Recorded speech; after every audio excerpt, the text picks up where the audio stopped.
Bom, vamos lá, gente. Para dar um pouco de sentido, né? A gente fica estudando teorias de sociólogos aí que a gente não sabe muito para que serve, né? Mas serve.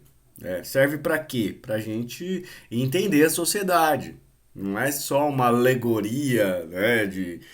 Tá aqui o Augusto Comte. Vou contar a história dele porque é legal. Não, cara, é porque de alguma maneira as teorias desses caras nos contribui para que a gente possa compreender melhor a sociedade que a gente vive. Né? Claro, se você vira para mim e fala, ah, não quero entender nada, beleza, cara, vai, acessa um canal de youtuber sei lá, gamer, né, que vai ensinar você a jogar Minecraft e tá tudo certo, né? Mas, do contrário, o positivismo, né, seja ele do Augusto Comte ou de qualquer outro positivista, ele tem muita influência no Brasil e entender o positivismo nos ajuda a entender o momento atual que nós vivemos. Né? Porque, afinal, a história ela tem uma importância muito grande. Né? Tudo que eu faço no passado influencia o presente, e o que eu faço no presente vai influenciar o futuro. Né? Dark, acho que a grande lição para a sociologia dessa série maluca é a ideia de que passado, presente e futuro estão integrados. Né? Tá tudo conectado.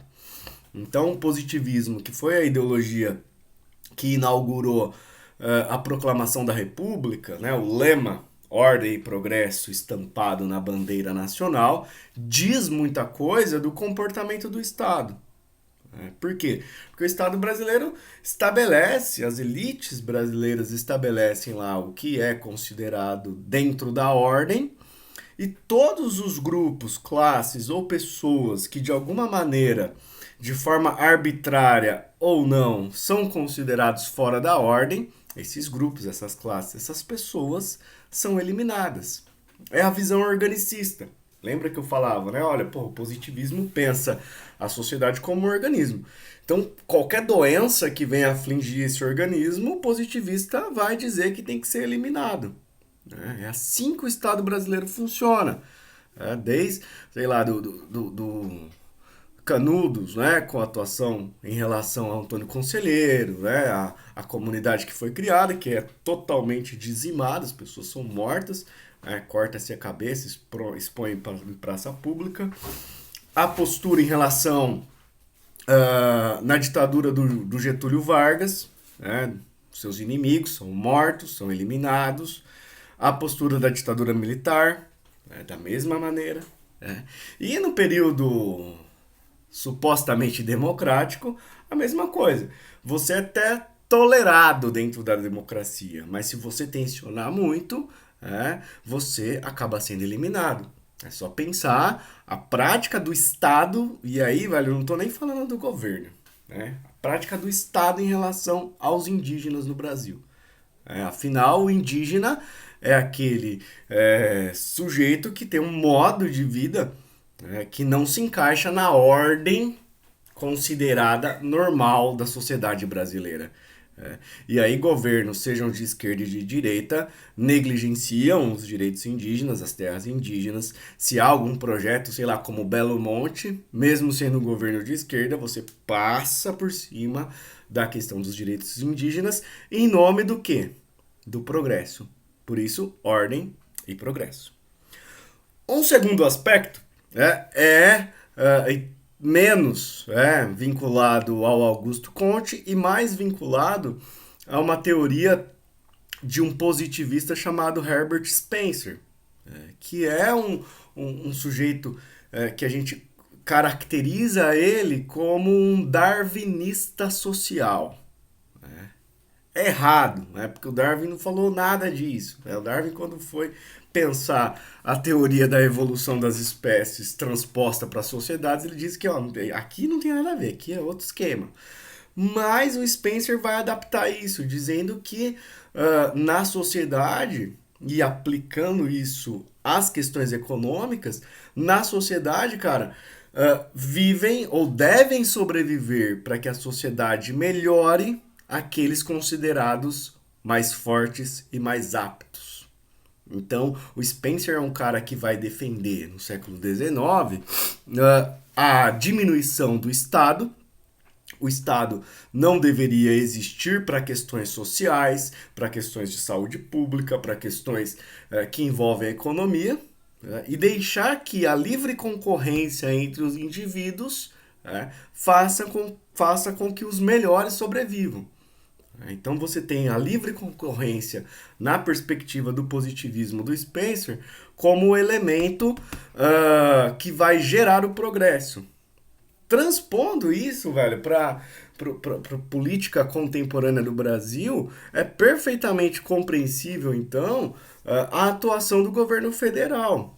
Né? Muitos falam, o Bolsonaro ele é louco, ele é um idiota, ele é burro, papapá. Não importa, velho. O que importa é que, na prática, o que ele faz é aplicar esse princípio de que o Estado tem que estar ausente. Não é à toa que não se gasta o que deveria se gastar para combater a Covid, para combater a propagação do vírus. Porque na concepção desses neoliberais, influenciados pelo pensamento do Spencer, as pessoas têm que morrer. Não tinha nem que ter saúde pública. No limite, os caras estão pensando que é bom. Se você quer atendimento de saúde, se vira. Vai buscar sozinho seus próprios recursos e vai tentar sobreviver na selva. Por quê? Porque aqueles que sobreviverem é porque são os mais aptos. E aqueles que morrerem, morreram porque são preguiçosos e porque estão acometidos, sei lá, por algum tipo de vício que impede eles de trabalharem.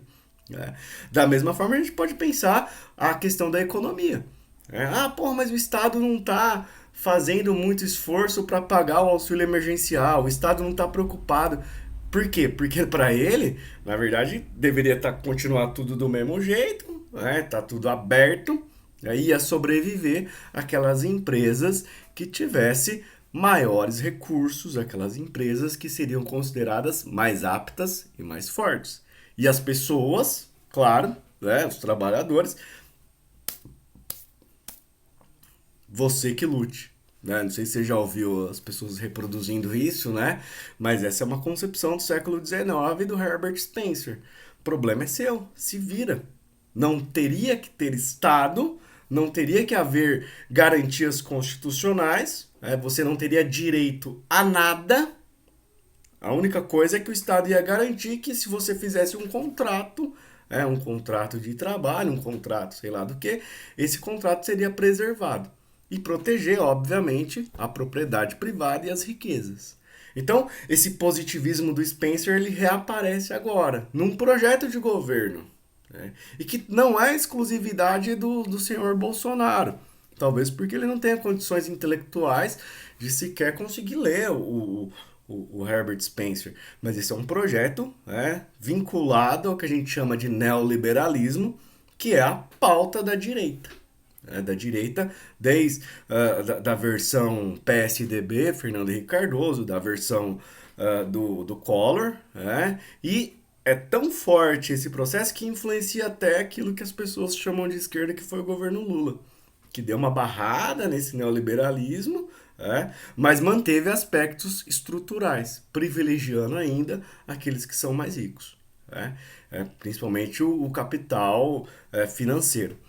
Então a lógica da gente pensar o positivismo é que ele nos ajuda a entender como que essas ideias que parecem ser antigas, elas continuam sendo aplicadas nos dias de hoje, beleza? Espero que tenha sido claro aí. Qualquer dúvida, coloca nos comentários, galera. Um abraço.